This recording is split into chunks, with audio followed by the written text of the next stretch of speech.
So, good evening. And for those of you who are just joining us, I'm Lisa McCoy, CEO of Defeat Duchenne Canada. And it's my pleasure to welcome you all to our annual research grant announcement. Defeat Duchenne Canada is Canada's only national charity dedicated to ending Duchenne muscular dystrophy.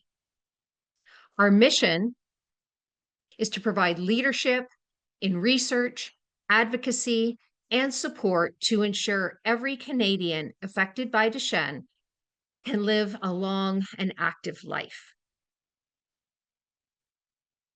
In June 2024, we launched our latest strategic plan, which outlines the 4 strategic pillars under which we focus our efforts to make the greatest impact possible for those affected by Duchenne.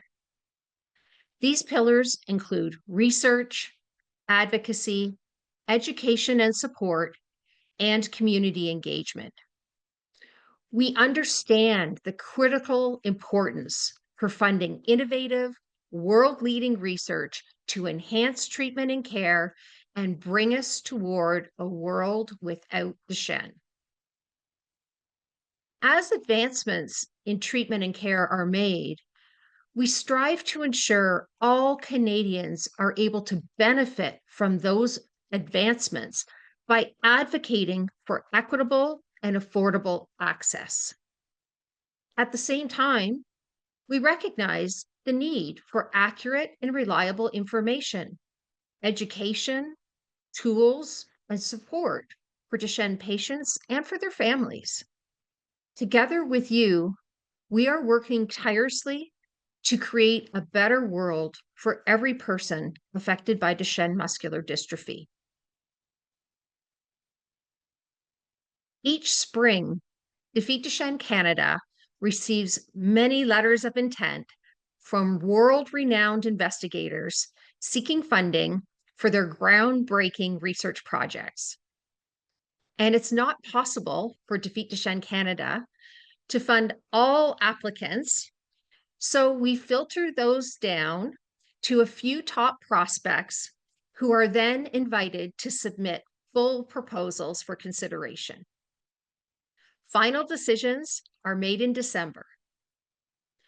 Our grant review process is rigorous and enables us to ensure that we are always funding the most innovative and promising projects being led by exceptional principal investigators and teams. The backbone of our review process are our 2 review committees. They are our scientific review team, which we call our Research Funding Advisory Group or Committee, or RFAC. This committee is composed of world-renowned Duchenne muscular dystrophy clinicians, researchers, and experts. In addition to RFAC, we have a skilled group of Duchenne muscular dystrophy patients and families who we call our Duchenne Family Advisory Committee, or DFAC, that reviews the proposals from a more practical perspective, considering the direct impact on Duchenne muscular dystrophy patients. As you can imagine, both groups donate significant time and talent to this process, for which we are extremely grateful. I wish to thank all members of both committees for their dedication, time, and exceptional guidance.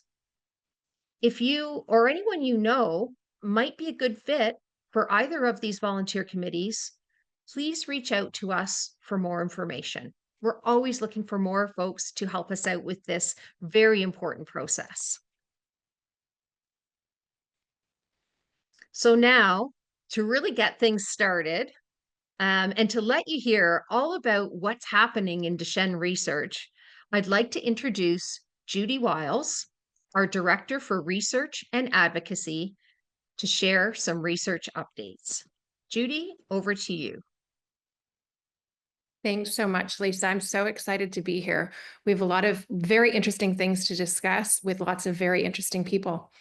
As we're celebrating our 30th anniversary, I can't help but reminisce with our first researcher, as Defeat Duchenne Canada has a long history with Dr. Rudnicki, who is among the first grant recipients we'll speak with, and who was one of the first ever grant recipients from Defeat Duchenne back in 2006. Dr. Michael Rudnicki is senior scientist at the Regenerative Medicine of Ottawa Hospital Research Institute, the director of Regenerative Medicine Program and Sprott Center for Stem Cell Research, also at the Ottawa Hospital Research Institute, professor in the Faculty of Medicine at University of Ottawa, and scientific director of the Stem Cell Network. Dr. Rudnicki, we are proud to have first supported your research in 2006, like I said, in our very early days of funding. That grant was to provide equipment for analysis of gene expression in candidate stem cell populations, which would result in enhanced understanding of the genes that regulate stem cell function and characterize promising cell lines and insights into the biology of muscle regeneration. You can tell that I just read that because I wanted to make sure I got it right. So at the time of our grant announcement, we made the statement, in the future, identification of gene targets has the potential to lead the development of drugs that would ameliorate the progression of muscular dystrophy by stimulating the inherent regeneration of capacity of skeletal muscle. We've come a long way. In 2025, there are several treatments available, although not currently approved in Canada. And we have several more in development, including gene therapies, small molecules, such as developed with Satellus Bioscience, which you are obviously contributing to developing. Back in 2006, would you have imagined the level of progress that we've made in this time? Oh, it's really snowballing, I would say. It's even more than snowballing. It's an avalanche of new discoveries. The science has really progressed incredibly rapidly, and the numbers of clinical trials that are occurring is very exciting. And the way forward looks, I think, very positive. Where can you see us in 30 years from now with Well, Duchenne? I think many of us working in this field imagine that we'll have a cocktail of drugs and approaches and interventions that will dramatically change the course of the disease. I don't want to use the C word, but it's conceivable that with a cocktail type approach that it will change from a lethal disease to a chronic disease. That's our aspiration, and 30 years seems a very reasonable timeline for that to happen. I don't want to raise false hope, but I think it can happen faster. That's wonderful. Well, I'll hand it over to you now to give us an update on your current research grant, which was awarded in 2022. Okay. So take it away. Thanks so much. Let me share my slides. So we're getting towards the end of someone else is sharing. So I have to replace current share and PowerPoint. Here we go. And okay, am I sharing the full screen? I think so. Is that right? Yep, it's perfect. Thank you. Okay, good. And you can see my cursor. Mm-hmm. So this is a project that's we're approaching we're in the last year of funding, I think, and we've really made very nice progress. We're working on a secreted protein that we discovered that's released by muscle when it's been damaged, and it's called Wnt7a. And this protein has remarkable properties, which I detail in this slide in a number of publications that we've put out. It drives the expansion of muscle stem cells. It stimulates the migration of the blast cells that repair the muscle, their dispersal, and it also stimulates the growth of muscle fibers. And we found that if we delivered it to a dystrophic muscle, it made the muscle stronger and the damage much less acute. So it has a very high potential as a therapy for Duchenne muscular dystrophy, especially to treat the muscle loss that occurs. But the problem with Wnt7a is that if you inject it into the blood system, it doesn't go anywhere. It's so sticky, it remains where you injected it. So we can inject it directly into muscle, but we can't deliver it throughout the body. But we subsequently discovered, and this is the subject of the grant, that Wnt7a is not secreted as free protein, like when we're injecting it as free protein, but rather it's secreted from cells in these little vesicles called exosomes. And in these little vesicles, these little packets, it can be delivered through the blood system and go long distances to reach other cells that can react to it. Um, uh, and so we were really interested in understanding that process and studying it. So we did a number of things. First, we developed a process to purify these exosomes carrying Wnt7a. And there you can see Wnt7a sitting, those little black dots sitting on a vesicle, the exosome. This process is scalable and can be used in good manufacturing practice type facilities to make clinical grade material. And we published this method just recently, a few months ago. Um, Secondly, we did a really interesting piece of work. So this is what Wnt7a looks like, its structure. It looks like a clamp, and that clamp grabs the end of the receptor that's on the surface of proteins and binds it and activates signaling downstream of that receptor. But what we did is we identified a signal peptide that we termed the exosomal binding protein that acts like a postal code to direct the protein to go to the exosomes and traffic to be packaged with the exosomes and be displayed on the surface of the exosomes. And this sequence is a very short 18 amino acid fragment. We can link it to other proteins, and they also go to the same place. We showed that this protein binds another protein that's on the surface of exosomes called COP-B2. And here's the structure of the two together. So it's a really neat biochemical molecular study showing how Wnt7a can be directed to and secreted on exosomes. And that was published just recently. And more importantly, we can take exosomes and we can deliver them into the blood system. They travel throughout the body and they make muscles stronger. You can see this is an increase in force generation. This is a muscle that was damaged in an acute injury using cardiotoxin in the leg. And we can show that it goes, dystrophic muscle becomes quite a bit stronger when we do this single injection of this material. And also undamaged muscles, and this is the diaphragm, when we inject EVs that lack Wnt7a, you can see the dystrophic changes in the diaphragm are not affected. Whereas in the mouse that received these EVs, we have really a much healthier looking muscle with areas of damage much reduced. So it appears as if regeneration has occurred. And this has also been published recently. So we've shown that Wnt7a is secreted on exosomes. We've identified the postal code sequence that can direct it to exosomes. We figured out how that mechanism works. And we can also take that postal code, link it to something else, and have it go onto the surface of exosomes. And that's important because we want to enhance its targeting and get more to it, to muscle. And very importantly, we can deliver this through the blood system. So right now we're doing a mini clinical trial in dystrophic mice to treat repeatedly with exosomes and attempt to generate experimental data that would be proof of therapy. Below are the people who did the work in my lab.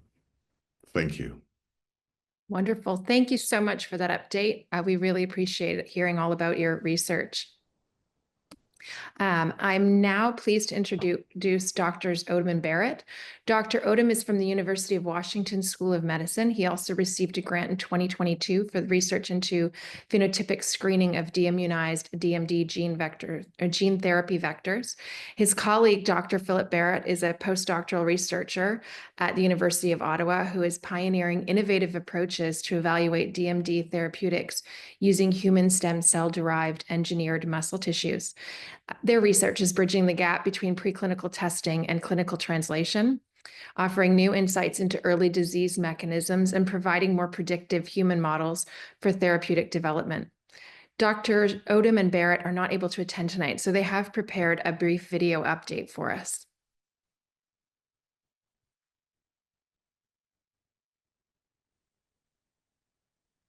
Good evening. My name is Guy Odom. I'm a principal investigator at the University of Washington in the Department of Neurology.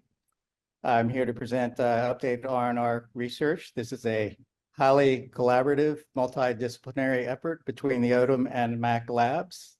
And there are 4 primary research components to this project. The first being vector and regulatory cassette validation.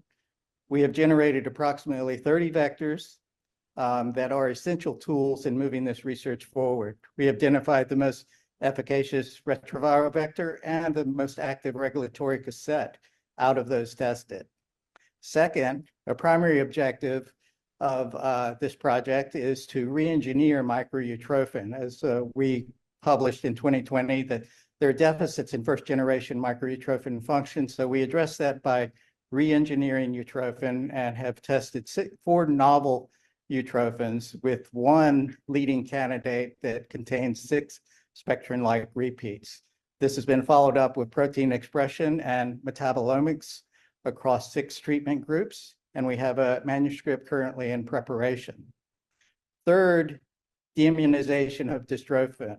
As a primary interest in blunting immune responses against dystrophin, we have deimmunized the spectrin repeats 16 and 17 of dystrophin to endow our new microutrophin clone with the capacity to localize nNOS to the membrane, which we feel is critical for therapeutic function.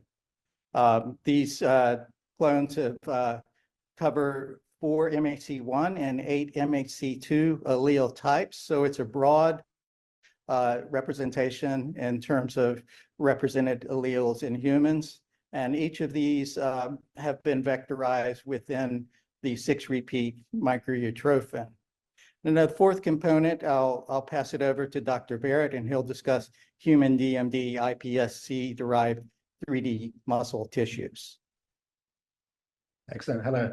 As Guy just said, I am a postdoctoral researcher in the MAC lab, and thank you for the opportunity to speak today. What we've done in our lab is develop a unique system for using human muscle tissue that we grow in the lab from stem cells. Think of it as having a tiny piece of human muscle, some healthy and some addicted. This lets us assess how well our treatments might work in humans before trying them in our models of patients. This is important as it allows us to focus our valuable time and resources on the most promising candidates and really assess a high volume of them compared to when you use these mammalian models. I'm happy to share that our initial results are pretty promising. The FDA-approved MicroDis5 construct is showing early signs of restoring function in lab-grown muscle, which is kind of a big deal because it validates the system. It shows that it causes no disastrous effects, and it acts as a positive control and a benchmark for testing these novel therapeutics that Guy has generated. And we are now at the point we are delivering these successfully into these human muscle, and we are starting the experiments to assess their functional recovery. So an exciting times ahead. In addition, we're working with a private company called Curie Bio, and they're helping us to refine and scale up the system. This lets us evaluate, again, more and more of these therapies quickly and efficiently, but also gives us a pipeline to commercial application, because there's no point doing the work if we can't see the future of how to get to the product. This work is being achieved through the help of this grant. It's also benefiting many of the other projects around UW, including investigating some of these early moments in DMD progression and identifying new and improved therapeutic targets for the future. So it's going to have downstream effects that aren't just to do with this direct novel therapy. So to conclude, these grants are really helping us develop treatments more efficient and safer for a greater number of boys with DMD. So thank you for listening. And if you have any questions regarding this, please reach out. Thank you. Thank you to Dr. Odom and Dr. Barrett for providing their update. We also have an update from Dr. Lewis Kunkel, who is our next researcher.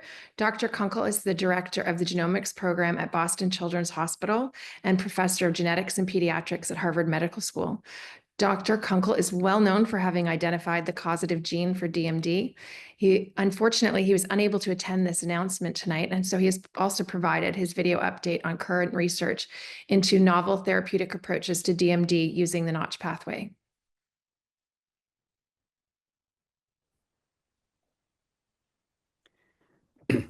So my lab has been interested in dystrophin-independent approaches to therapy for many years, and actually approximately a little less than 10 years ago, my lab, working with Maiana Zatz in Brazil, described a couple of escaper dogs. These are dogs that had dystrophin deficiency but lived a normal lifespan. We were able to show that those dogs had a variant in a gene called JAG1, and that allowed, and we were able to show that in zebrafish, if you overexpress a little bit of JAG1, one could correct zebrafish that were dystrophin deficient. We went on and did that in mice, and I won't talk about that, but what I would like to talk about is what we were supported by Defeat Duchenne was our work with the equivalent escaper humans, two individuals who were dystrophin deficient, who had Duchenne dystrophy, but an extremely mild disease course. Both of them were in their 20s and still ambulatory. We were able to show with Maiana Zatz, again, these were both identified by Maiana Zatz, we were able to show that they had a variant, both of them had a variant in a gene in the Notch pathway. Notch and JAG1 are ligand and receptor pairs to each other. So they both play a role in cell proliferation and cell division. And so what we did is, with support from Defeat Duchenne, we created a mouse model. So we modeled the same variants that we saw in humans in mice. We crossed that onto a dystrophin deficient MDX mouse. And what we did over the course of these last 2 years was show that those mice were improved. They had an increased strength, larger muscles. They had a whole series of different tests that we've done, all of which showed them to be much closer to normal than they were to the dystrophin deficient animals. We are in the process of putting this all together for publication, and of course we'll acknowledge Defeat Duchenne for their support of this work. At the same time, we also were starting to do induced pluripotent stem cells from the two patients that had that essentially were much more mildly affected. And we were able to show that when we got these induced pluripotent stem cells, that the patient cell lines proliferated or grew faster than did dystrophin deficient cells, and they were much more like normal. We are currently working on trying to induce, just like the variants did, induce these cells to divide and more rapidly as a potential approach to therapeutics. All of this has been supported by Defeat Duchenne, as well as an NIH grant rewarded to me from the National Institutes of Health. And I thank you all for your support.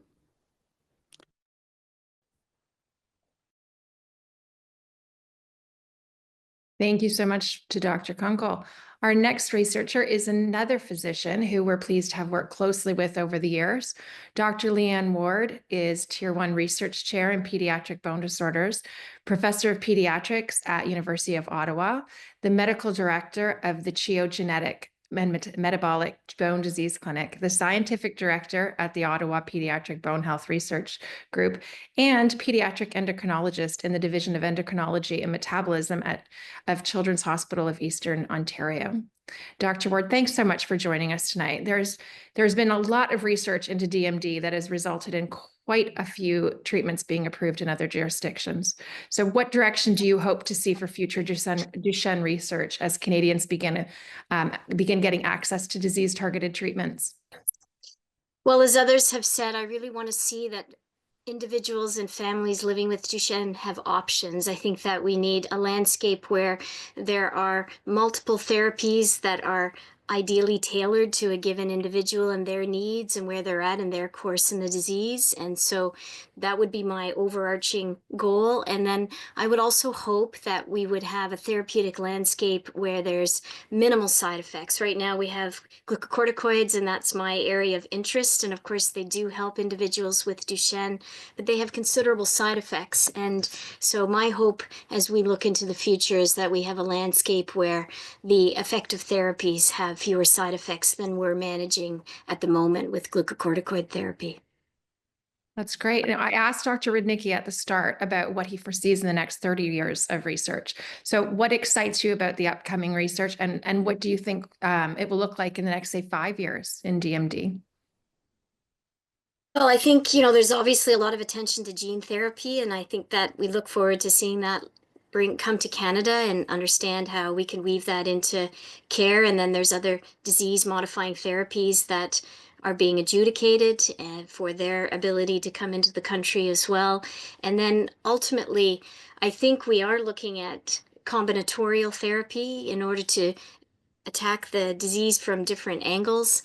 And I think in the next 3 decades, hopefully there'll be one day where we don't have to ameliorate the disease with multiple therapies, that there will be a single therapy that will take care of the condition from all different therapeutic aspects. Fingers and toes are crossed. So we're really excited to hear you about your current research. So I'll hand it over to you to present that.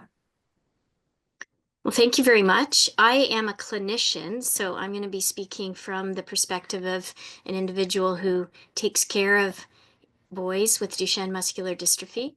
And as I mentioned in the answers to your questions, Judy, I'm interested in advancing endocrine and bone health care in adults with Duchenne muscular dystrophy. I'm a pediatrician, but I hand off the care to the adults, and then there's a lot of uncertainty about how the adults with Duchenne are making out from an endocrine and bone health perspective. So this is one of the aspects of our research program. We have a number of different projects, but I want to highlight this one in particular because it's very near and dear to my heart that we think about the endocrine and bone health care in these individuals, not just in pediatrics, but in the adult setting as well. So just to remind everyone what the endocrine and bone health issues are in Duchenne muscular dystrophy, we know that dystrophinopathy can cause bone fragility due to weakening of the bones known as osteoporosis, and short stature is also part of the condition. And then glucocorticoids, also known as steroids, prednisone, deflazacort, others, these can exacerbate the bone fragility. They can amplify the short stature and also cause delayed puberty, something called adrenal insufficiency, and pose challenges for weight management. And I don't have time to talk about all those complications, but just to put it in perspective for you here, this is a young individual with Duchenne who has a fracture of the largest bone in the body, the femur, and you can imagine that this can cause premature loss of ambulation, which is devastating to families and is associated with pain and the need for surgery and caregiver burden. And then on the right, we have collapse of the bones in the back called the vertebrae because of thinning of the bones, osteoporosis, and this can interfere with the ability to take nice deep breaths and also is associated with chronic pain. So just one example of the complications of the condition on the left and the steroids on the right that is the focus of our work. So endocrine and bone issues in Duchenne are serious indeed. They can cause fat embolism syndrome, which is a cause of premature mortality after a femur fracture. Adrenal crisis can occur after a femur fracture and lead to premature mortality. And there are other causes of adrenal crises as well. We know that fractures and overweight can diminish physical function. And then there's the psychosocial burden of these endocrine and bone health issues. The individuals on steroids can look very young for their age, and they can have, as I said, premature loss of ambulation and additional burden from all of the medical visits that they need to undertake. So in youth with DMD, we do have care pathways to help mitigate the side effects of glucocorticoids. And these are published, and we're spending a lot of time getting those messages out. But we do have some care pathways. We also have a lot of work to do to refine those care pathways, but they exist. In adults with Duchenne muscular dystrophy, there are no defined care pathways for endocrine and bone health management. So we know very little about their statuses with respect to endocrine and bone health. We don't know very much in adults with Duchenne about the sensitive psychosocial endocrine issues like sexuality and intimacy and fertility. And there's a paucity of data about how men experience their transition of care for endocrine and bone health from the pediatric to the adult clinical care setting. So we want to better understand the positive aspects of those transitions from pediatric to adult care, the challenges, and overall better understand what we need to improve that transition experience. So the funding we have received from Defeat Duchenne Canada in partnership with Parent Project Muscular Dystrophy is to train clinical fellows who also do research with me in the care of individuals with Duchenne muscular dystrophy for their endocrine and bone health aspects. And we also do research together. So the funding that we have specifically received is to Dr. Rana Haloon, who's a pediatric endocrinology osteology fellow working with me. And she's the primary on the project that I'll briefly tell you about. And then Drs. El Shamri and Fung are also endocrinologists dedicated to individuals with Duchenne from a clinical care and research perspective who will be supporting this project. So we're undertaking a cross-sectional study of adults with Duchenne who are graduates of pediatric endocrinology osteology clinics and graduates of neuromuscular clinics, and they're now in the adult milieu for their care, and we want to better understand where they're at in terms of their bone health, their adrenal insufficiency, their weight challenges, how their short stature has impacted their lives, and we want to better understand how they're getting on and feeling about their sexuality and fertility. So we will be looking at their current health status. We will be looking at how they experience their transition from pediatric to adult care. We'll be looking at how they're managed on the adult side from an endocrine and bone health perspective, and their overall satisfaction with their journey from pediatric to adult care and with their endocrine and bone health statuses as adults. We'll be using state-of-the-art assessment tools at the Children's Hospital of Eastern Ontario, where the adults will come. They will come for us to see us for a day, and we will engage with them for the research study. And we really look forward to that because, as I said, many of them will be graduates of my clinic. And so it'll be nice to see these adults after having not seen them for a number of years. And at CHIO, we have state-of-the-art imaging technology such as HRPQCT and other methods to really deeply phenotype the individuals in terms of their endocrine and bone health status. And overall, we hope to deepen our understanding of where these men are at in terms of their endocrine and bone health so that we can take that information and build the clinical care pathways that are so desperately needed, and also understand where we need to improve the care right here in Ottawa and across the country. The fellows have a research team that backs them and supports them from a statistical analysis perspective and a database management perspective. And we basically are behind the fellows to make this project successful. And again, we're so very grateful to Defeat Duchenne Canada for their support in partnership with Parent Project Muscular Dystrophy. And again, just really appreciate the ability to move this project forward. Thank you very much for the opportunity to tell you about this evening. Thank you for giving such a great update. Really appreciate that. Next, we'll be moving on to get an update on the research from Dr. Aoki and Dr. Sathya Prakash. Dr. Aoki is the head of the Department of Molecular Therapy and an adjunct professor at several prestigious universities in Japan. As the Japan Rare Disease Consortium leader, Dr. Aoki is committed to fostering innovation and collaboration to overcome neuromuscular diseases. Dr. Sathya Prakash, who is joining us tonight, has been a postdoctoral research fellow at the National Center of Neurology and Psychiatry since 2021, working on setting up human 3D model brain organoids to model cognitive phenotypes in Duchenne muscular dystrophy. And tonight she will give us an update on her and Dr. Aoki's current research into iPSC-derived brain organoids as a model for cognitive phenotypes of Duchenne muscular dystrophy. Welcome, and thank you so much for being here to give us this update. I really appreciate it.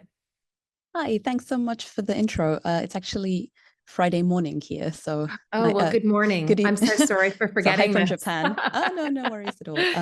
I'm just trying to share my slides. Is that the full screen? I think we're seeing the speaker view. Oh, okay. Is that better? There we go. Yep, that's great. Okay, Thank great. you. So thank you so much. It's a pleasure to join for the 30th anniversary. So I'm just going to give an update on, it's actually the first year of the funding that's of a 3-year research project. So our project, of course, we're looking at DMD, but just as a kind of sidestep from the muscle work we've been hearing about, I wanted to highlight that we're interested in studying the molecular pathways that occur as loss of dystrophin at the brain. And the brain expresses not just the full-length dystrophin, which we see in the muscle, but also several shorter phenotypes, shorter isoforms, such as these listed here. And we're specifically, for this presentation, focusing on the cerebral cortex.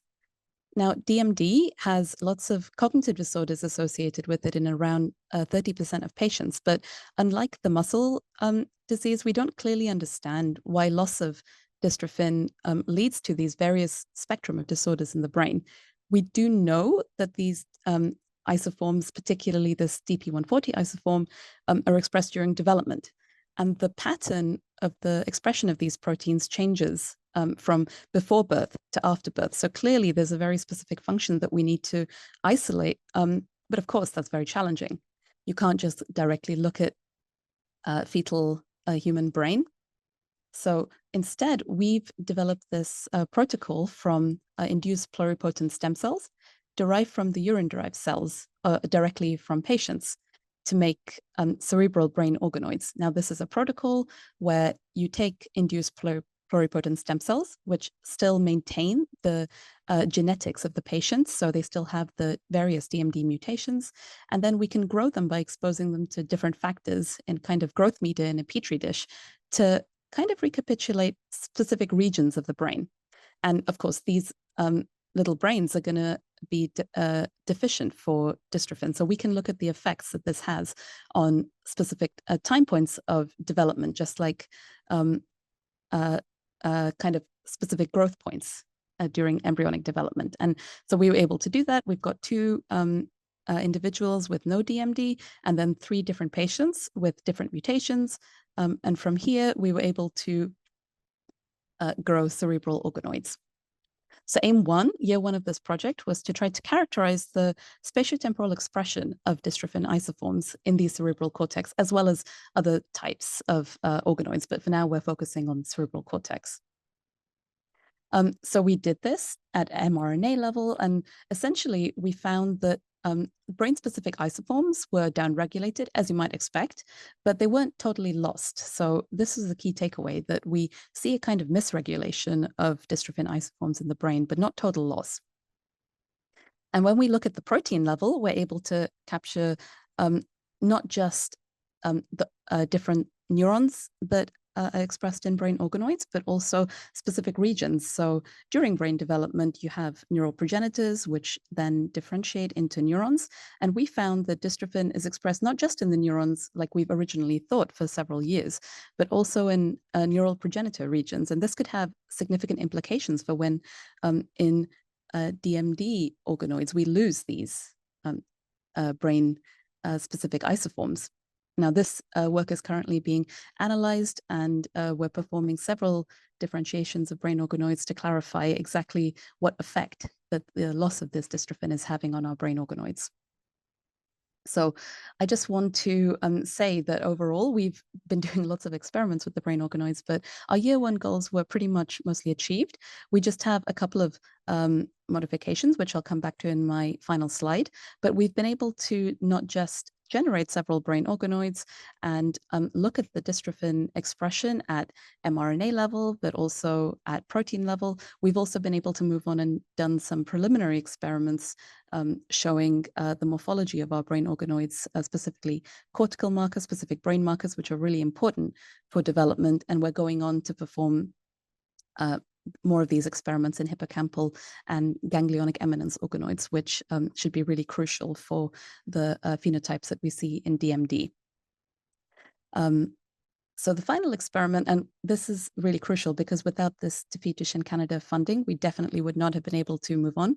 We're currently funded by an additional grant from here in Japan, but thanks to this grant, we're able to kind of upgrade one of our experiments of in situ hybridization to look at spatial transcriptomics instead. Now, this is a really novel next generation technique where we'll be able to look at specific isoforms of DMD expressed at different time points and regions of the brain organoids. And this will pair really nicely with single cell RNA sequencing experiment, which we have planned for year 3 of the grant. So I'll be really excited to share these updates with you in the following year. So I'll just end by thanking everybody who's been involved in the group, especially the patients as well who've donated their cells for this project. So thanks so much. Thank you so much for that update. It's fascinating. I appreciate your taking the time out of your, I'm sure, busy morning. Thank you so much. Thank you. We'll now look to Dr. Natasha Chang, who joined McGill University as an assistant professor in the Department of Biochemistry in 2019. Research in Dr. Chang's laboratory focuses on understanding the molecular signaling mechanisms that regulate muscle stem cell function and how these pathways are altered in the context of muscle degenerative disease, and muscle cancer. The ultimate goal for Dr. Chang's research team is to identify molecular targets to improve endogenous stem cell regenerative capacity, as well as strategies to improve stem cell transplantation therapy. Tonight, Dr. Chang will give us an update on her research into inducing stress granule formation in muscle stem cells to treat DMD. Welcome, Dr. Chang. Thank you so much for joining us. Thank you so much. I'm going to share my screen. Does that look okay on your end? It looks great. Thank you. Okay, perfect. So thank you again for giving me this opportunity to present an update on our project. So our approach to Duchenne muscular dystrophy has really been focused on looking at the muscle stem cell. So these are highly specialized cells that reside in the muscle tissue, and they are also known as satellite cells. So that's the cell that I'm showing here. So they sit on top of the muscle fiber, and they're responsible for sustaining the regenerative capacity of our muscles throughout life. And the research in my lab has been focused on understanding these cells in a healthy muscle as well as in a degenerative context. And we know from a lot of work in the field that there's increasing evidence demonstrating that the muscle stem cells in DMD are not functioning the way normal healthy muscle stem cells do.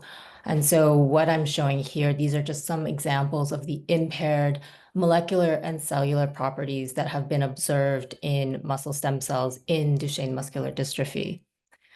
And so our lab has really started to make some progress in understanding at a single cell molecular level how DMD muscle stem cells are different from muscle stem cells in healthy tissue. And so we've performed what's known as a really highly sensitive experiment called single cell RNA sequencing. And what this told us was that muscle stem cells in DMD exhibit increased cell death, that they are impaired in their ability to enter the cell cycle, and they have impaired cell survival pathways. And most importantly, they have a defect in their ability to make muscle.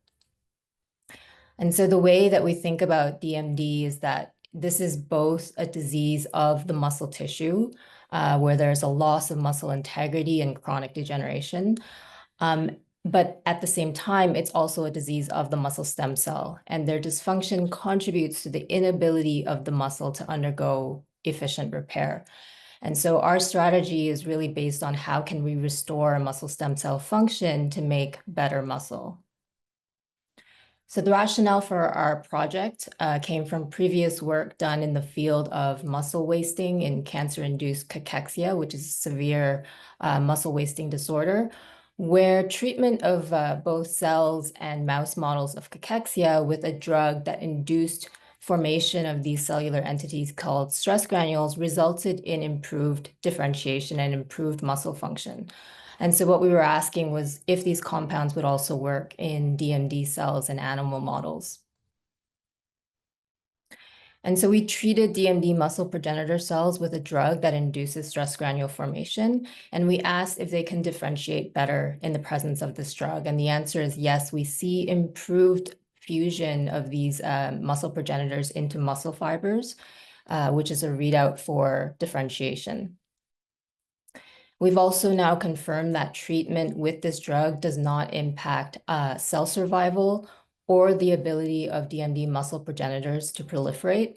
So here we are validating that the treatment is not toxic to the cells. And we've been asking if this compound can improve muscle regeneration in mouse models of DMD. So we've injected DMD mice with the compound, and we found that there is this slight increase in the muscle weight upon treatment compared to our control mice. And it was important for us to assess the number of muscle stem cells following treatment because we don't want to deplete the stem cell pool by pushing the cells to differentiate. And so far, we don't see any change in stem cell number following treatment. And we also checked for how other cell types in the muscle would respond to the treatment. So we looked at cells involved in inflammation. And what we see is an increase in the number of these pro-regenerative macrophages. These are cells that actually help the regeneration process. So this is actually quite an exciting finding for us, and we're following up on this. So as we continue to work on this project, we're focused on studying the molecular mechanism of how this compound works. What is it actually doing in the cell to promote differentiation? And we're also continuing to add more mice to our studies to demonstrate the effect of the compound. And we'll be testing this also in DMD cells from patients to confirm that what we're seeing in mice will also work in human cells. And so that is the research update I have for you. I would like to thank, of course, my collaborators for their contributions for this work, and my whole lab. We really function as a team. And I'd like to thank everyone in the Defeat Duchenne Canada community for supporting our work. Thank you very much. Thank you. And thank you for such a great update. I appreciate it. Our next researcher is Dr. Jacques Tremblay, who is professor in the Department of Molecular Medicine at Laval University.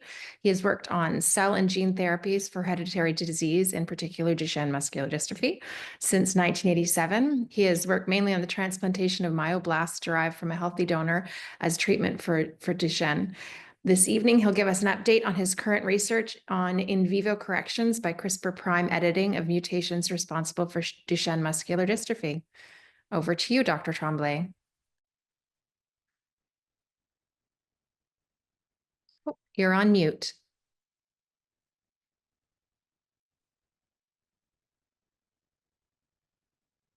Unmute. There you go. Can you hear me? Welcome. We can, thank you. My current research project is called in vivo correction by CRISPR prime editing technology of point mutation responsible for Duchenne muscular dystrophy. In fact, the human genome contains 3.2 billion nucleotides, and there are only 4 types of nucleotides. They are designed by ATCG. And the modification of only one nucleotide may sometimes be responsible for an hereditary disease. In fact, in the case of Duchenne muscular dystrophy, 30% of the patients have just a mutation of one or just a few nucleotides. And so all the rest of the gene is correct. Can we correct these mutations? 70% of the patient with muscular dystrophy, Duchenne muscular dystrophy, they have a deletion of one or several exons, which is changing the reading frame. So my research project has 2 aims. One is to correct the mutated nucleotide, there might be one or just a few.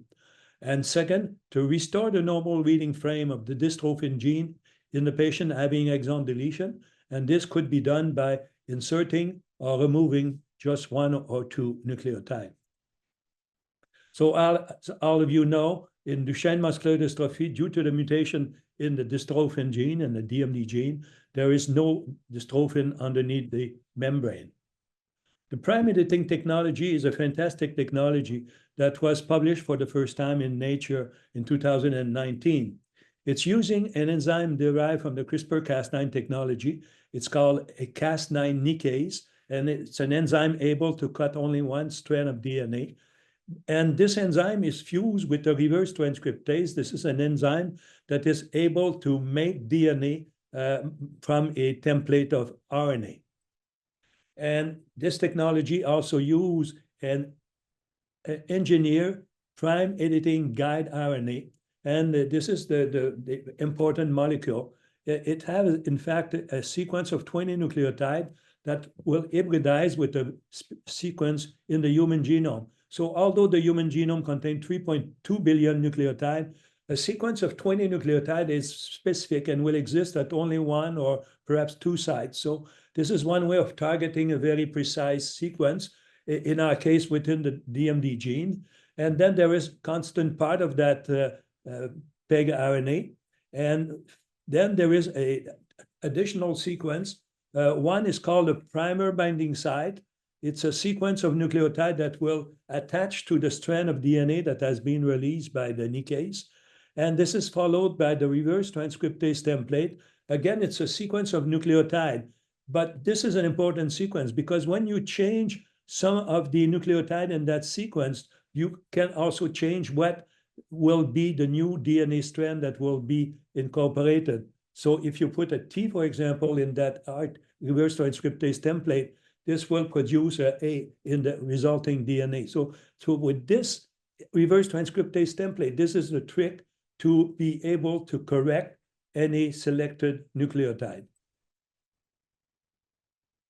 So here we see the complex being formed. We have the PEG RNA making a complex with the Cas9 nickase and the reverse transcriptase. And this will then attach to the DNA. It will recognize a very specific sequence in the DNA. In our case, we're targeting a sequence within the DMD gene. And this will permit the synthesis that you see the primer binding site here is attaching to the strand of DNA that has been released by the Cas9 nickase. And this reverse transcriptase template is the template to produce a new DNA molecule that will be, and this DNA molecule will contain the modified nucleotide to correct a point mutation. So following this treatment, we have a strand of DNA where only one nucleotide or two, depending what we want to do, has been modified. So it's a very, very precise technique that can be used for Duchenne muscular dystrophy, but can also be used for several other hereditary diseases, which are due to the mutation of only one nucleotide. So in the case of the project on DMD, we are looking at 3 mouse models of Duchenne muscular dystrophy. And these 3 mouse models called MDX, MDX4CV, and MDX5CVs are all due to the modification of only one nucleotide, which in this figure has been put in red. So using this approach, we've been able to introduce with prime editing technology, we are able to either insert a mutation in the dystrophin gene, or we can correct a mutation in the dystrophin gene. So we've done both type of modification in my lab. In this experiment, for example, we were able to insert a very precise point mutation in 20% of the cells of a MDX4CV mouse. So for each of the mutation that we want to target with the prime editing technology, we have to produce up to 9 different PEG RNA, where what's changing from one PEG RNA to another is the number of nucleotide in the reverse transcriptase template and the number of nucleotide in the primer binding site. And the change of the number of nucleotide has a profound effect on the capacity to correct or not the targeted mutation. So it's very surprising. And in fact, in some recent article, they are even using 100 different peg RNA for each of the mutation that they want to target. So we have already produced these ePEG RNA to correct mutation in the MDX mice and in the MDX4CV mice. And for the future, the main problem of this fantastic technology is the delivery. As they always say in gene therapy, there is one problem: delivery, delivery, delivery. And so the problem is that the component of the prime editing technology is too big to be delivered by only a single AAV, adeno-associated virus. So we need to use two AAVs, and this will reduce the efficacy of the treatment and will eventually increase the price. So we are looking at other delivery methods. One of them is the lipid nanoparticle. It's the type of particle that were used for the COVID vaccine made by Moderna. And so these lipid nanoparticles are very good at delivering messenger RNA. And so in collaboration with the McGill University researcher, we're now trying to make lipid nanoparticle that will target preferentially the muscle to deliver the prime editing component so that we can correct point mutation within the muscle. We are also using extracellular vesicle, and extracellular vesicle are very small vesicles that are secreted by all type of cells. And in my lab, we've been recently able to modify the cells producing the extracellular vesicle so that they contain the prime editing protein. And so this is one way where we'll be able to package the Cas9 nickase fused with the reverse transcriptase and the ePEG RNA. All of that will be packaged into microvesicle or to exosome, as mentioned previously. And this is another method, therefore, on which we are working. And finally, we are also working on a method called virus-like particle, VLPs. And these are modified retrovirus that, instead of delivering DNA, can deliver protein. And again, these virus-like particle, we've been able to introduce the Cas9 nickase fused with the reverse transcriptase into these virus-like particle. So I think that if we can develop these delivery method to be very effective, this will be fantastic. This will permit eventually, we hope, not only to cure a patient with the point mutation in the DMD gene, but the same technology could eventually be applied to other muscular disease and even to disease which are not muscular disease. Thank you. Thank you so much for your update. I really appreciate it. Now we'll look to Dr. Ronald Cohn for his update. Dr. Cohn has served as president and CEO of Sick Kids since 2019, where he has held a series of positions, including chief of the Division of Clinical and Metabolic Genetics, co-director of the Center for Genetic Medicine, and senior scientist at the Sick Kids Research Institute, chair in clinical and metabolic genetics, and chief of pediatrics at Sick Kids and chair of pediatrics at the University of Toronto. Dr. Cohn, thank you for joining us to provide an update on your current research into the combinatorial CRISPR-Cas9 mediated duplication removal and glucocorticoid treatment in humanized mouse model of DMD duplication. And there you are. Hello. Thank you for joining us. Hello, and thank you for having me. And let me start by first saying thank you for your ongoing support of our work, and really congratulations to your 30th anniversary. I think you may not know how critical the support is that Defeat Duchenne has provided over the years, really allowing scientists to have creative ideas that are out of the box. And on behalf of my laboratory and many, many other scientists, I'm really very grateful. So thank you so much for the kind words. Let me tell you a little bit about our research. Can you see the slides okay? Yes, we can. If you wanted to go in presentation mode, it would be full screen, but that's up to you. We can see it just fine. No, let me try to make that happen.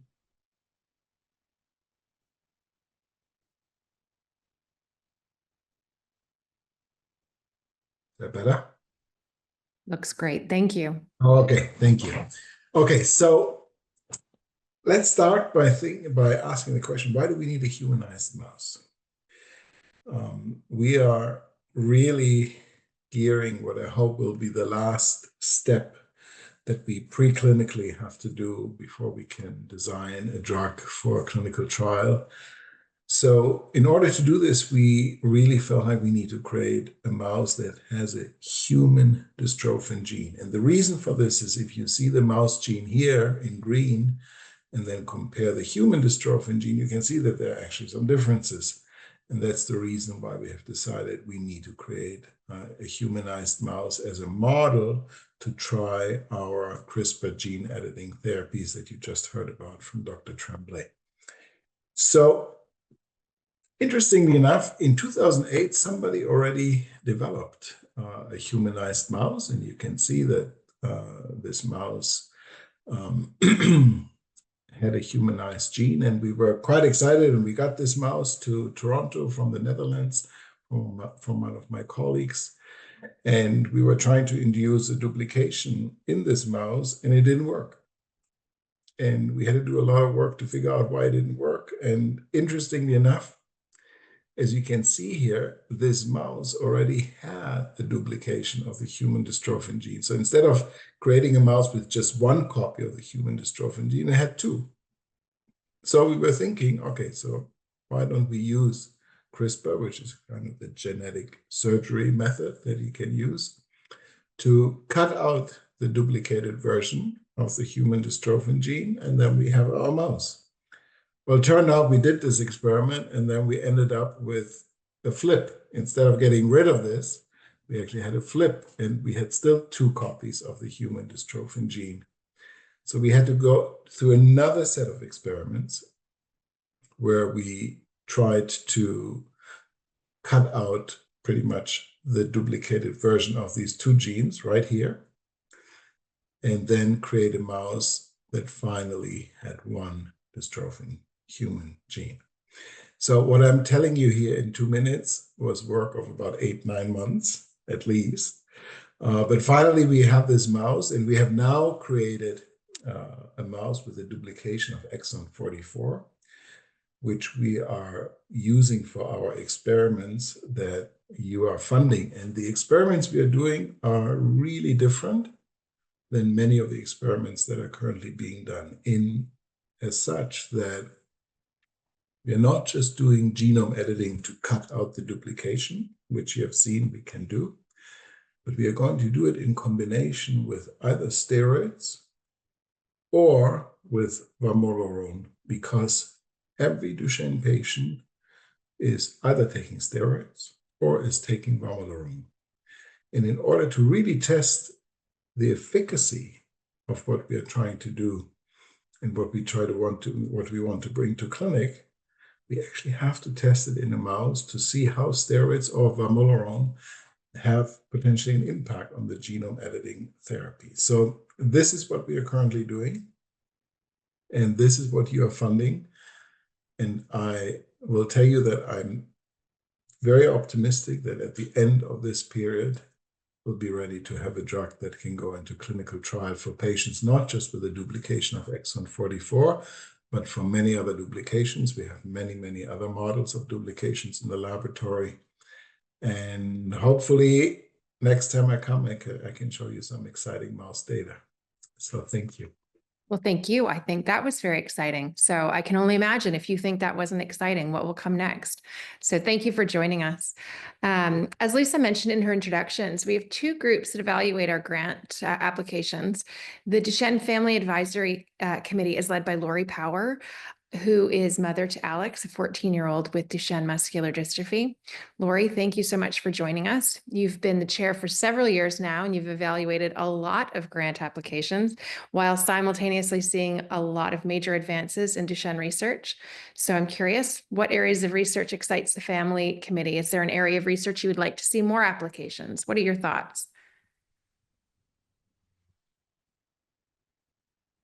First, yes, thanks for having me tonight, and it's really exciting to be here to kind of represent all of the families across the country. And so I think our group, what we're most excited about is looking at promising research that has a good chance of advancing to clinical trials. And always what's the most exciting is if it's applicable to all ages, stages, and mutations. If we have an application that fits all those criteria, that's always something that's extremely exciting to us. And another area I think that's of great interest right now is kind of branching into clinical care. So Dr. Ward's presentation was a great example of that. Something that can result in changes now to the standards of care. It's great to invest in research that's going to help 5-10 years in the road. That's our ultimate goal, is to kind of have research that's going to result in treatments that will eventually be part of hopefully a cure one day. But research in the clinical setting, like Dr. Ward's example, where we have the opportunity to impact the standards of care now, is vital for all of us who, as families, we watch our sons deteriorating with this brutal disease very, very rapidly. So to have something that's helpful now is super important, combined with the long-term research. Absolutely, that's great. Thank you for sharing that. You are involved in so many aspects of DDC, which we are so appreciative of. You are also one of our advocacy volunteers, and we're continuing to rapidly expand into our advocacy initiatives into 2025, as you know, because I've bugged you on multiple occasions about it. I'd love to hear, what are the important advocacy topics to you and Canadian families impacted by Duchenne? Yeah, this is an area that I'm extremely grateful that we are focusing on now. We have a lot of work to do to allow Canadians living with Duchenne to access the treatments that are resulting from clinical trials. But alongside advocating for access to treatments, we're working on making our schools, our healthcare facilities, and our communities more accessible in general, which is incredibly important. And I think now more than ever, it's vital that families from all across the country pull together to fight for access to trials and treatments here at home. As we heard earlier from several different people, including John Davidson, there are treatments in the US, the UK, and other parts of Europe that we can only dream of having access to right now. And it's impossible to kind of overstate how difficult it is to know that there are treatments available that we don't have here in Canada. So I think our number one goal of advocacy is to fight for access to those treatments and set the stage for not just access, but funding for those treatments and any future treatments that will result from all of the wonderful research that we're investing in. So yeah, that's our kind of goal, is to have all of those things come together to just make things better. Great. Well, thank you so much. And thank you for being with us tonight to really bring that full circle and focus on why this research is so important. And thank you for being involved in so many committees for us. We really appreciate your efforts. Now it is time for us to move into the announcement of our new grants. We are very pleased to be funding just over $900,000 to two very exciting research projects this year. And this is bringing us that much closer to our 30th anniversary goal of committing to $20 million in research funding. So first up, we are very pleased to announce funding for Dr. Francesco Montoni's research into AAV gene therapy for DMD-related brain dystrophin deficiency. Dr. Montoni is a professor of pediatric neurology and the director of the Dubowitz Neuromuscular Center at the UCL Great Ormond Street Institute of Child Health and Great Ormond Street Hospital for Children in London. Dr. Montoni has also been director of the Genetic Therapy Accelerator Center since 2022, which is a new gene therapy translational research partnership based at Queen Square Institute of Neurology and in close collaboration with the UCL Great Ormond Street Institute of Child Health. He's also chief investigator of the European Brain Involvement in Dystrophinopathy Consortium. Tonight, we are pleased to welcome Dr. Montoni's colleague, Dr. Constantina Teterow, a research fellow at Dubowitz Neuromuscular Center of Great Ormond Street Institute of Child Health. Dr. Teterow holds a PhD in neuroscience, focusing on molecular and inflammatory pathways and their role in potential new therapeutic approaches. Her main research area is the brain development in Duchenne muscular dystrophy. Dr. Teterow will present details of the research grant, AAV gene therapy for DMD-related brain dystrophin deficiency. Thank you so much for joining us tonight. We really appreciate it, and I'll hand it over to you. Thank you very much for your introduction and the invitation, and thank you very much for supporting our research this year. And congratulations on your 30th anniversary. I will be sharing my screen.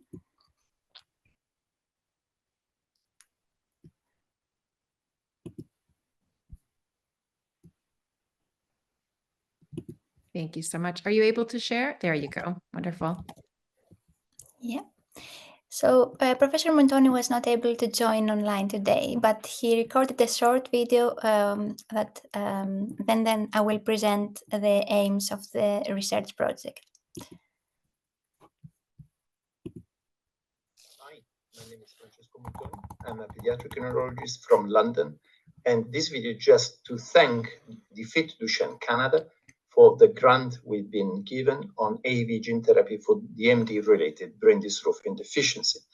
I work in London, in the UK, and unfortunately, at the time you see this video, I am flying and unable to take part in person to this presentation. But I'm going to briefly present the team that will address the issue of our grant. And as you are aware, DMD is not only a muscle disease. There are some brain comorbidities, both cognitive involvement and neuropsychiatric manifestation. Luckily, these problems are not present in every individual with Duchenne or Becker, but when they are present, they cause difficulties. And we want to better understand how to deal with them. Which question will our project address? Firstly, how much the behavioral issues detected in the mice relate to developmental role of dystrophin in the brain. This is important. How much it relates to when the dystrophin is present during fetal or early development, or how much can be rescued postnatally. Also, which are the protein complexes secondarily affected when dystrophin is lost in the brain?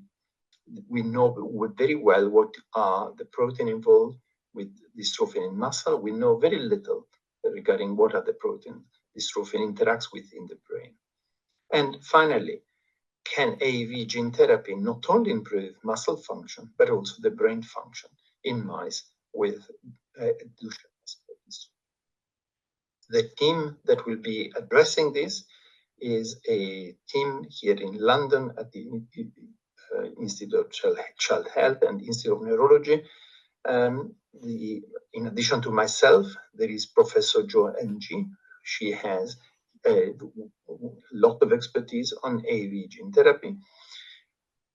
The Professor Simon Banks is a world expert regarding deep phenotyping from a behavioral perspective on animal models.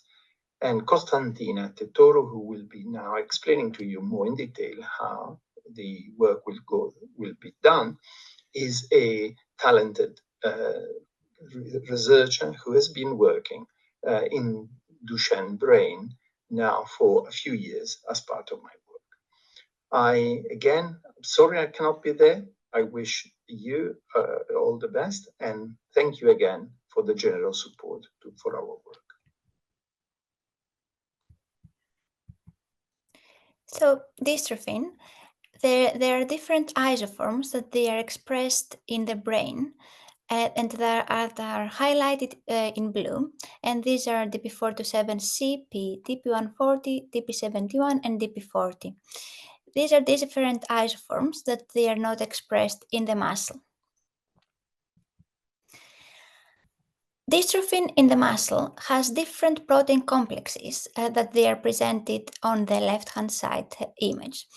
And they are different from the complexes that they are described so far in the brain. The protein complexes in the muscle, they have been well characterized, although the protein complexes in the brain, they have not been characterized fully. In our study, we're going to use a humanized MDX52 mouse model, which is a new mouse model with humanized region on exon 49 to 53 of the DMD gene. The MDX52 mouse model has been well characterized on the behavioral phenotypes this mouse model presents, and two of the main features, behavioral features, are the fear conditioning and robust anxiety-related responses on this mouse model, as well as emotional disturbances. Firstly, we're gonna investigate the developmental role of dystrophin, and in order to do that, we're gonna induce deletion of dystrophin with tamoxifen at embryonic stage, neonatal stage, and in adult stage. And then, subsequently, we are going to evaluate the neurobehavioral consequences by inducing the isoform loss at 3 developmental stages. Moving to the second aim, on the dystrophin protein complexes and interactors in the brain. This picture depicts what the current knowledge of dystrophin interactors in the brain. Within the BIND consortium, the Brain Involvement in Dystrophinopathies European consortium, we were able to identify a larger number of proteins that they interact with the 3 main isoforms that they are expressed in the brain. The significance of this research was that most of these proteins, they were related to the neurobehavioral comorbidities that the patients develop and present, such as cognitive impairment, autism, psychological disorder, and learning disorders. So the second aim is to evaluate the dystrophin interactome differences with the DP427 and DP140 isoform loss prenatally and neonatally in the humanized new mouse model. The last aim of the project is a brain-targeted AAV gene therapy, where we're going to inject different AAV gene therapy constructs at the neonatal stage. And then when the mice will reach adult stage, between 8 and 12 weeks, we're going to perform a battery of neurobehavioral tests to test cognitive and emotional difficulties. And then we are going to extract the brain, and we're going to test protein expression and RNA transcript levels on the mouse brains. Therefore, the aim of this is to evaluate the brain dystrophin expression to ameliorate neurobehavioral deficits in a dystrophic humanized mouse model. I would like to thank you all for your attention, and this is a team from UCL and also the BIND Consortium colleagues for the neurobehavioral results that they have been achieved. Thank you very much. Thank you so much for the presentation.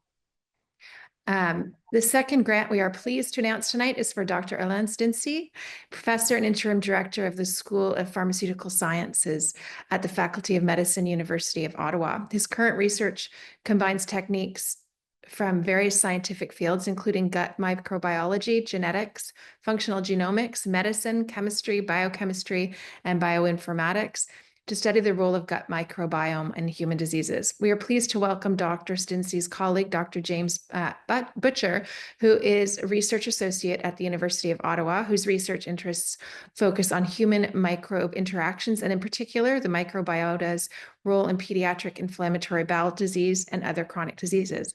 He's here to present their upcoming research in this area. Thank you so much for joining us, Dr. Butcher. Thank you very much for having me. First, we would, myself, Dr. Stinsey, the other co-applicants on this grant, Dr. Bernard Jasmine, Dr. Hans Lockmother, would really like to thank the committee for selecting us and giving us the opportunity to move forward with our research. Without the patient input and these resources, there's a lot of research that would just never get done. So we're really grateful for that. So I'll give a brief talk once we connect.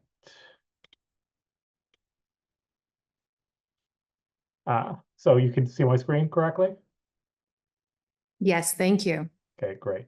So I'm going to give a little bit of a background because my talk's going to be quite different from what we've talked about in the past today. So really, our lab focuses primarily on the human microbiome.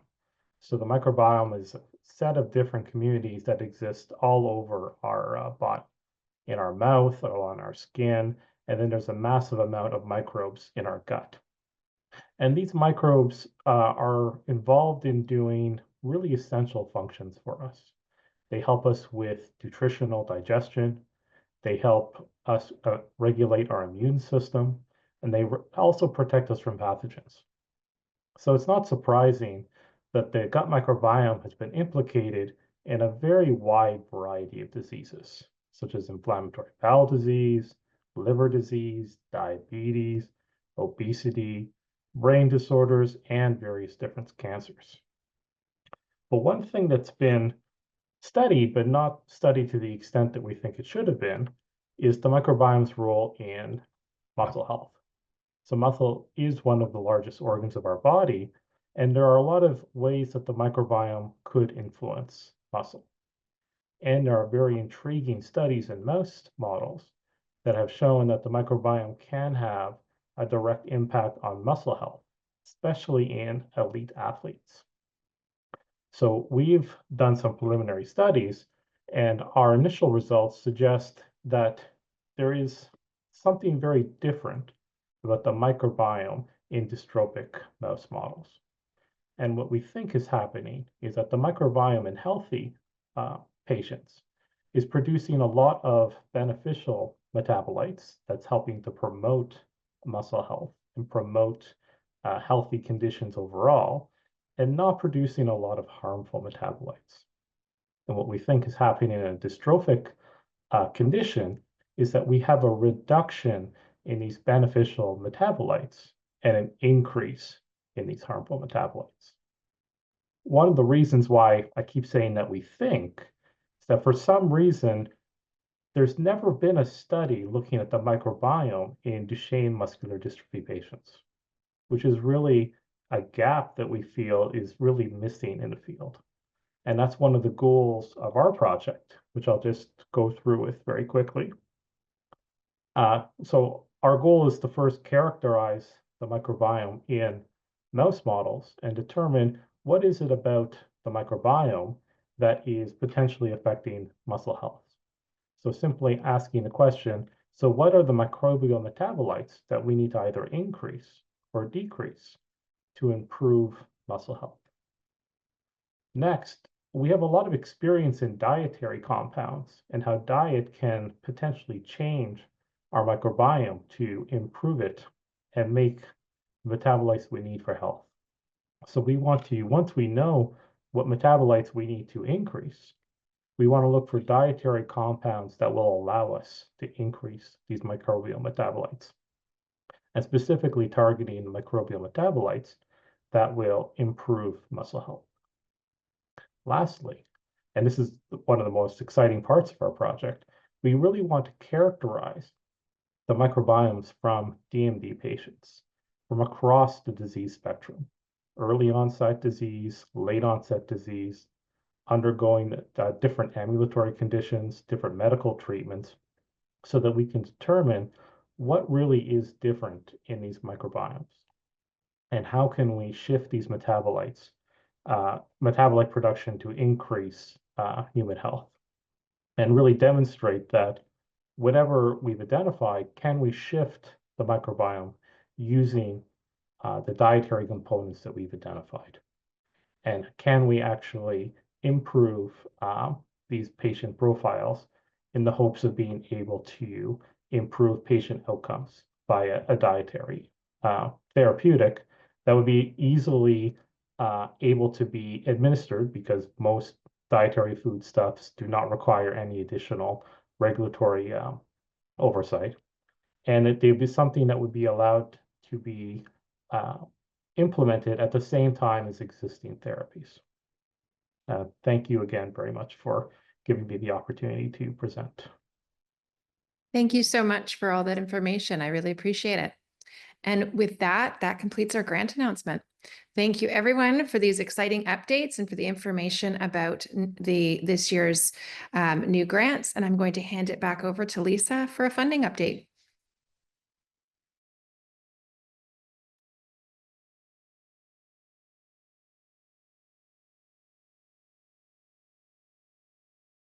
Thank you so much. Thank you, Judy. Thank you so much to all of our investigators and guests, and to all of you who've attended tonight and for sticking with us. There's so much exciting news to share. We're really, really looking forward to a wonderful future, thanks to the work of many of these investigators you've heard from tonight. So I'm really pleased to share that since its inception, Defeat Duchenne Canada has now funded 63 world-leading research projects.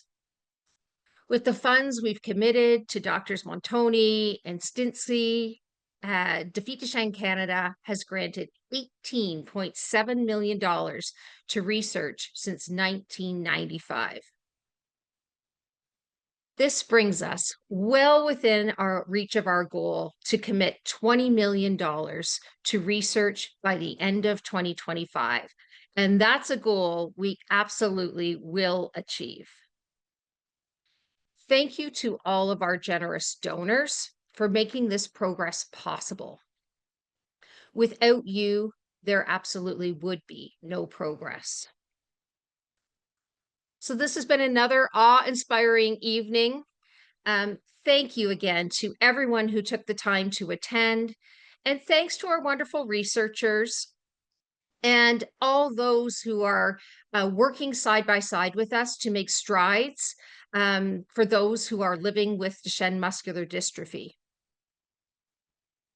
We look forward to sharing many more updates with you in the weeks and months to come throughout our 30th anniversary year, and to seeing the ways that you engage with us to make an impact in 2025. If you've not already signed up to receive our newsletter, we encourage you to do so. And please remember to visit our website and to follow us on social media so that we can send you more information and updates. Thank you so much again. Wishing you all a very lovely evening, and we'll be in touch again soon. Bye for now.